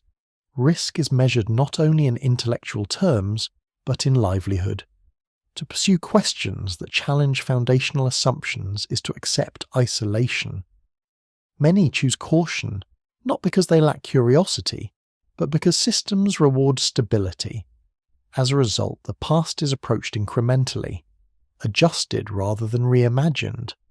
This is not a flaw of character. It is a property of institutions. But institutions, like civilizations, are temporary. When they pass, what remains is the record they curated, and that record reflects their preferences as much as their discoveries. If earlier civilizations were lost through environmental change, later ones may be lost through selective attention. The irony is that many of the sideline discoveries point toward fragility rather than grandeur. They do not necessarily suggest lost golden ages or advanced technologies beyond comprehension. Often, they suggest vulnerability, societies that adapted cleverly and then failed, knowledge that flourished briefly under rare conditions and then vanished, systems that were impressive precisely because they were precarious. Such stories do not fit easily into narratives of progress. They complicate the arc. They suggest that civilization is an experiment repeated under shifting constraints, not a single solution perfected over time. To acknowledge this would require a different kind of history, one that is comfortable with incompleteness, one that treats absence as data, one that resists the urge to resolve every question into a conclusion. Modern scholarship often strives for closure, for explanations that can be taught, tested, and defended. But the deep past may not offer closure. It may offer only patterns of emergence and disappearance, layered too densely to disentangle cleanly. When anomalies are left unintegrated, they do not vanish entirely. They persist at the margins, waiting for a context in which they make sense. Sometimes that context arrives decades later, when new methods allow old data to be re-examined. Sometimes it never arrives. In this way, forgetting is not final. It is conditional, dependent on what questions are allowed to be asked, and which are postponed indefinitely. If Earth has forgotten civilizations, part of that forgetting may be happening now in real time, not through loss of artifacts, but through loss of synthesis, through a reluctance to connect fragments into a story that challenges comfort. The danger is not that we are wrong, but that we are incomplete. An incomplete history does not announce itself as false. It functions well enough. It answers most questions. It explains enough to feel secure. What it cannot explain is quietly labelled exception, and the system moves on, but exceptions accumulate. At some point, the margins become crowded. The anomalies begin to resemble a pattern, and then, suddenly, what was once unthinkable becomes unavoidable. A shift occurs. A new framework emerges. The past is reinterpreted. What was forgotten is remembered, partially, imperfectly, and always too late to recover what has already been lost. This is how civilizations forget not only others, but themselves, by preserving data without preserving openness, by recording facts without allowing them to speak beyond their assigned boundaries. The unsettling realization is that forgetting does not require catastrophe. It requires only comfort, a satisfaction with answers that work well enough, a willingness to let difficult questions remain unanswered because they are inconvenient. If this pattern has repeated before, then it is not unique to us. Earlier civilizations may have done the same, preserving fragments of their past while allowing the larger picture to dissolve, each generation believing it knew enough, each one leaving behind a record shaped by its blind spots. The question that lingers is not whether forgotten civilizations existed. It is whether we are actively creating the conditions for our own forgetting, by mistaking accumulation of data for preservation of meaning.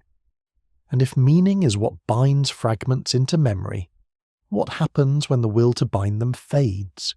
Survivors do not carry the past intact. They carry what they can bear. When societies endure repeated disruption, memory changes its shape. It becomes selective, not by design, but by necessity. What helps one orient in the present is kept close. What complicates survival is allowed to recede. Over time, this process leaves a peculiar inheritance, a sense of having come after something important, without clarity about what that something was. This sense appears again and again in the psychological landscapes of cultures that believe themselves to be beginnings. A subtle humility paired with quiet arrogance. The humility says that ancestors knew more than is remembered. The arrogance insists that the present has finally arrived at understanding. These two impulses coexist uneasily, shaping myths, ethics, and identity. In many traditions, the earliest age is described as closer to truth, not necessarily more technologically advanced, but more aligned. Time moves forward, but meaning thins. The past is remembered as dense with significance, the present as noisy and scattered. This is often dismissed as nostalgia, a universal tendency to idealize origins. But nostalgia usually operates within memory. Here, the memory is incomplete. The longing precedes knowledge. This suggests inheritance rather than imagination. If earlier civilizations collapsed gradually, their descendants would not experience a clean break. They would inherit fragments of practice without explanation, customs whose reasons were no longer clear, taboos whose origins were forgotten, rituals performed because they had always been performed. Over generations, these fragments would be moralized, symbolized, and woven into identity. What would be lost is context. Context is heavy. It requires stories long enough to hold complexity. It requires continuity of place, language, and attention. In conditions of instability, context becomes a liability. Simpler narratives travel better. They're easier to teach, easier to remember, easier to use. And so the survivors simplify the past not because they misunderstand it, but because they must. This simplification produces a paradox. The more profound the loss, the more foundational the remaining fragments become. The fewer pieces remain, the more weight each one carries. A single story can stand in for centuries of lived experience. A symbol can absorb layers of meaning. A rule can replace a forgotten system. Later, when stability returns and societies rebuild complexity, these fragments are treated as origins rather than residues. The past appears small because it has already been compressed. What is missing is mistaken for what never existed. From this perspective, the recurring idea that humanity has fallen from an earlier height is not a philosophical posture. It is a symptom, a cultural after-image of loss. Psychologically, this manifests as unease around progress, a suspicion that advancement comes at a cost, that something essential is being traded away. Even in periods of prosperity, this suspicion lingers. It is expressed as myth, art, and ethics, as warnings against hubris, as stories of cycles and returns. These expressions are often treated as cautionary tales, but they may also be memories in disguise, not accurate records, but emotional truths preserved because they mattered to survival. The lesson was not what happened, but how it felt when it happened. The fear, the confusion, the narrowing of possibility. Fear in particular travels well across generations. It is efficient. It warns without requiring explanation. A taboo needs no origin story to function. A ritual requires no historical justification to be maintained. In this way, the emotional residue of collapse can outlast the factual residue by thousands of years. This may explain why certain anxieties recur across civilizations that never met. Fear of forgetting, fear of arrogance, fear of cycles repeating. These are not abstract concerns, they are adaptive. They prepare societies to expect disruption, even when conditions are stable. At the same time, this inheritance creates blind spots. When memory is compressed, nuance is lost. Survivors remember that something ended, but not how. They remember that something mattered, but not why. Over time, these gaps are filled with interpretation. Gods replace forces. Morality replaces mechanism. Intention replaces contingency. The result is a past that feels purposeful, even when it was chaotic. This purposeful framing serves a function. It offers meaning in the aftermath of loss. It reassures survivors that collapse was not arbitrary, that it followed rules, that it can be avoided next time by behaving differently. Whether this is true is less important than whether it stabilizes behavior. But stabilization comes with a price. It discourages inquiry into structural vulnerability. It shifts attention from conditions to conduct, from environment to ethics. In doing so, it preserves order while obscuring causes. Later civilizations inherit these framed memories and treat them as guidance. They build institutions around them, they codify them into law and belief. Over time, the original loss recedes further, replaced by moral narratives that no longer point to material realities. This is how forgetting deepens. The survivors' descendants believe they know the past because they know its stories. But the stories have already been simplified to serve survival. What remains unspoken is what cannot be taught easily. How fragile complexity is. How narrow the conditions for continuity truly are. How much must align for civilization to persist without interruption. These truths are difficult to transmit because they undermine confidence. They suggest that collapse is not a punishment or failure, but a possibility built into the system. That intelligence does not exempt societies from environmental constraint. That adaptation sometimes requires letting go of what was most valued. Such ideas are unsettling. They weaken narratives of destiny. They resist incorporation into identity. And so they are often excluded not deliberately, but through neglect. If Earth has forgotten civilizations, the forgetting may not be located in ruins or records alone. It may be embedded in inherited psychology, in the way societies imagine their relationship to the past, in the assumption that beginnings are simple and endings are dramatic. The truth, if it can be approached at all, is quieter. Endings are gradual. Beginnings are layered. Survivors live forward carrying only what they can manage, leaving behind what is too heavy to transport across time. This does not diminish the achievements of later civilizations, but it reframes them. It suggests that what we call innovation may often be recombination, that what we call progress may be recovery under new constraints, that what we call ignorance may be the aftermath of necessary forgetting. If this is so, then the question of how many civilizations Earth forgot cannot be answered numerically. Forgetting does not occur in discrete units. It happens continuously, at different depths, in different forms. The more relevant question becomes whether any civilization can recognize the limits of its inheritance, whether it can see which of its fears are memories, which of its values are residues, and which of its certainties are simplifications passed down from survivors who did not have the luxury of completeness. And if recognition arrives, it will not restore what was lost. It will only sharpen awareness of how much depends on conditions that cannot be controlled. The unsettling possibility is that this awareness has surfaced before, in other times, in other cultures, only to be forgotten again when stability returned.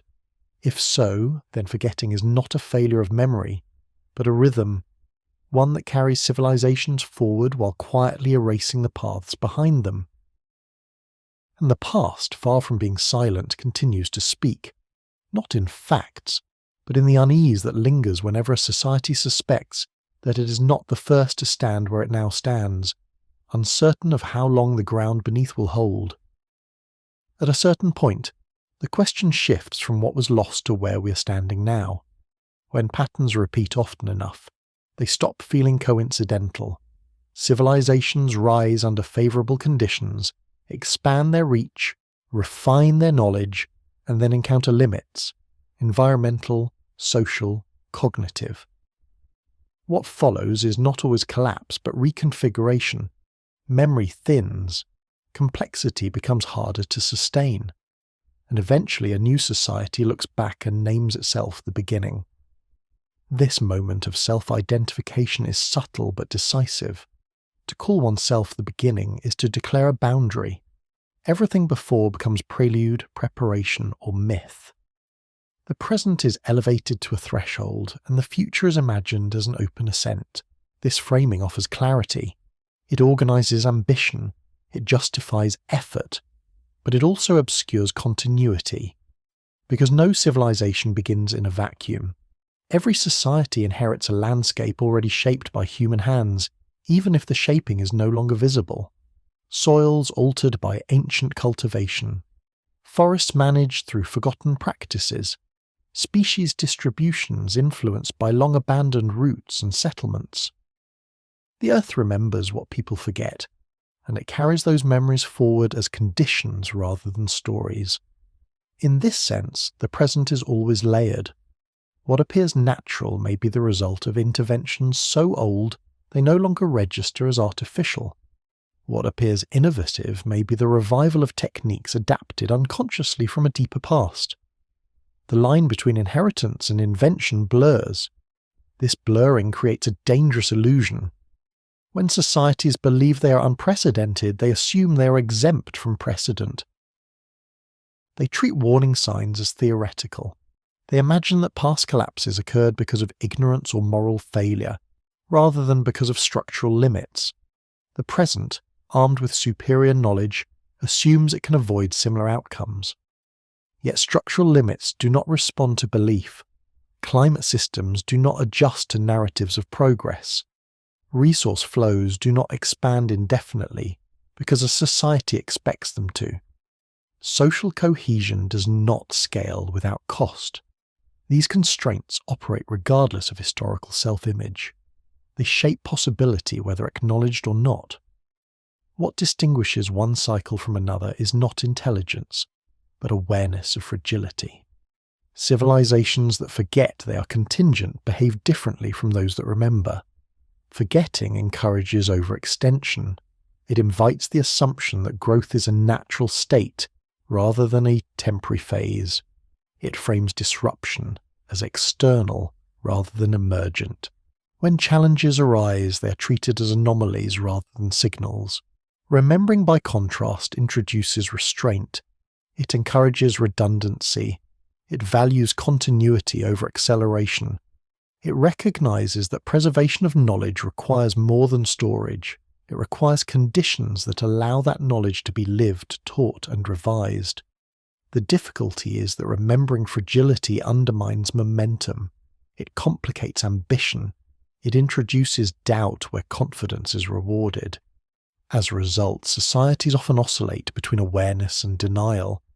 They glimpse the pattern, then turn away from it. This oscillation may be visible in moments of reflection that punctuate periods of expansion, philosophical movements that question progress, religious revivals that emphasize humility, cultural expressions that warn of cycles and returns. These moments rarely dominate. They are sidelined as cautionary voices, useful for balance but not direction, and yet they persist. They persist because the sense of repetition cannot be fully suppressed. Even when a civilization believes itself unique, it carries echoes of earlier ones in its unease, in its fear of decline, in its fascination with ruins, in its obsession with legacy. These are not merely aesthetic concerns. They are symptoms of historical intuition. The intuition says that this has happened before, not in identical form, but in pattern. Favourable conditions give rise to complexity. Complexity creates dependence. Dependence increases vulnerability. A shift occurs. The system simplifies. Memory narrows. Survivors rebuild, believing themselves new.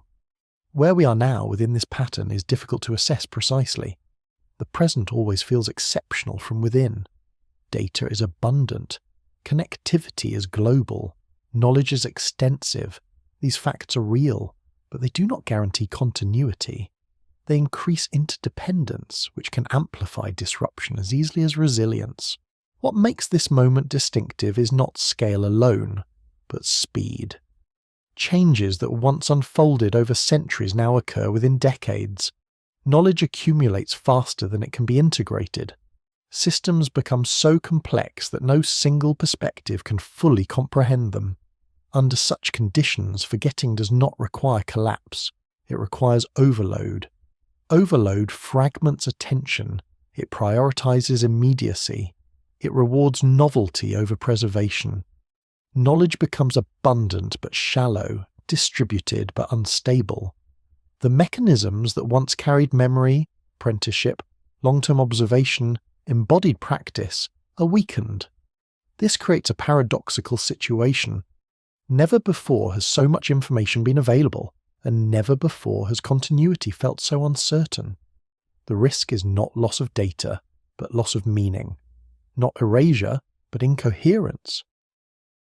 If earlier civilizations were forgotten because their physical traces vanished, the present risks being forgotten because its complexity cannot be reconstructed.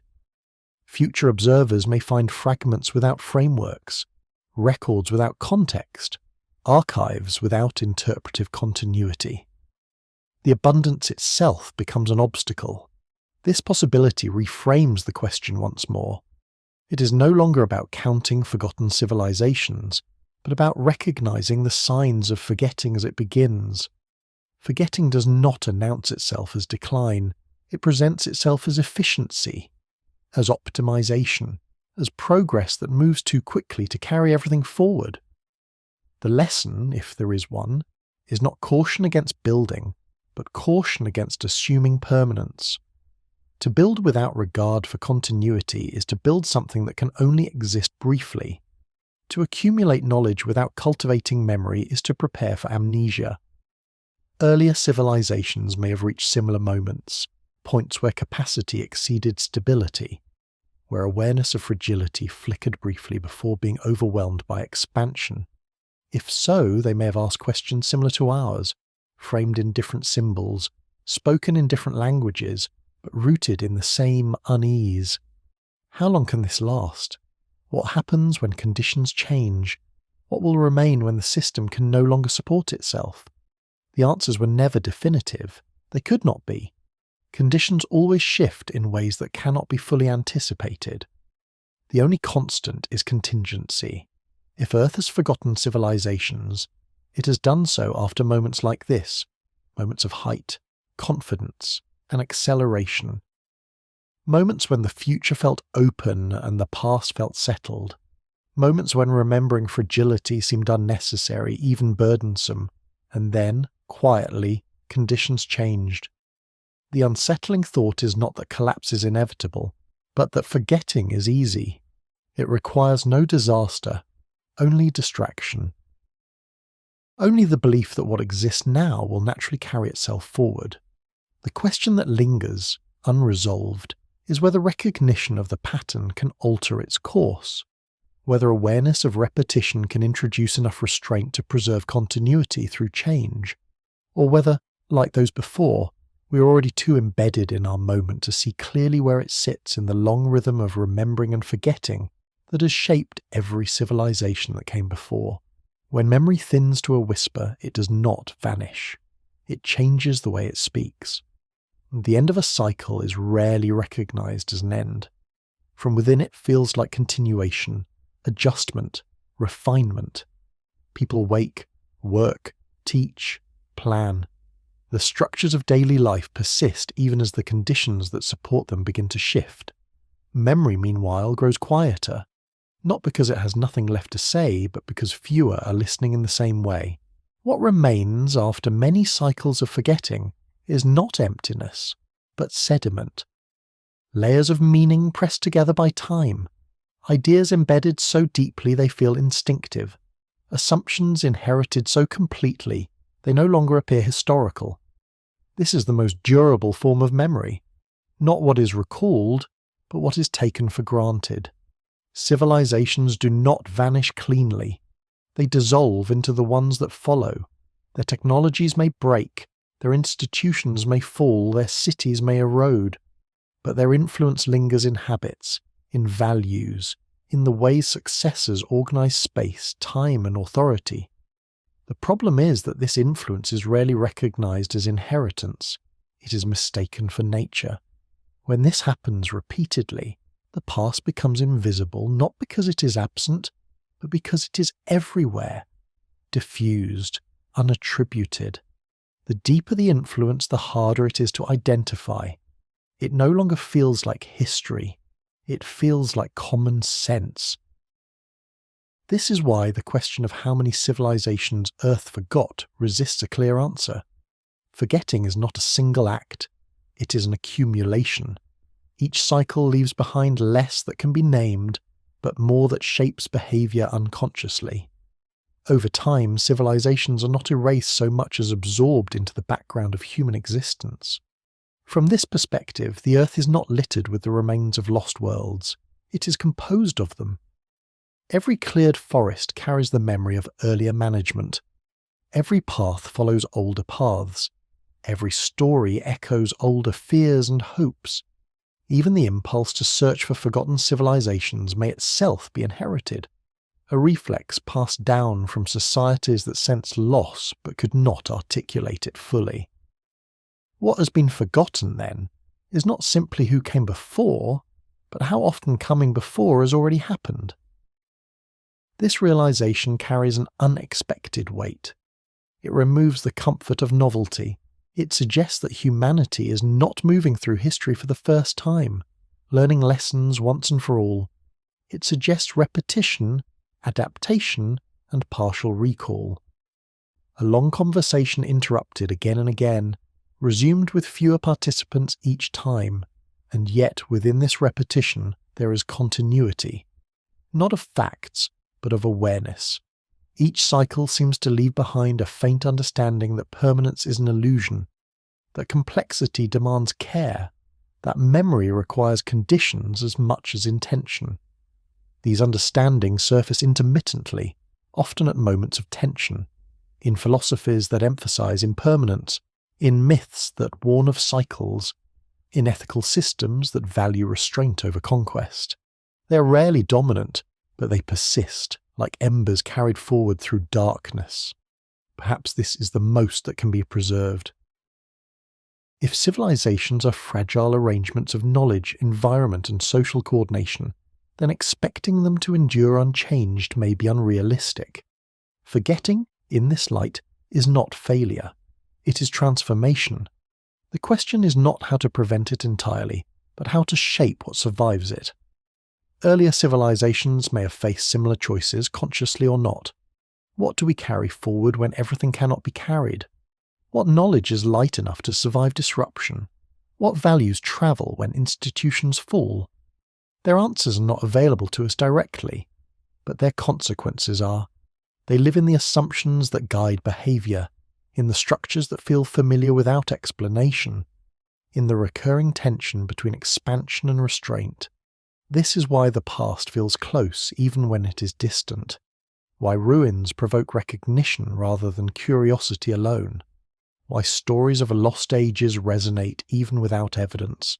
They touch something inherited, something that remembers forgetting. At the end of this reflection, there is no list to consult, no final number to pronounce. Earth does not keep a ledger of civilizations. It records only conditions, changes, and responses. Human memory, layered atop this record, reconstructs narratives that make sense of fragments. Some of those narratives are precise, many are incomplete, all are provisional. What can be said, quietly, is this. The number of civilizations Earth has forgotten is less important than the fact that forgetting is possible, frequent, and subtle. It does not announce itself with fire or flood alone. It begins with compression, simplification, distraction. It deepens when continuity breaks. It completes itself when successors believe they are starting from nothing. And yet, even then, something remains. Not the details, not the names, but a sense, a hesitation at the edge of certainty.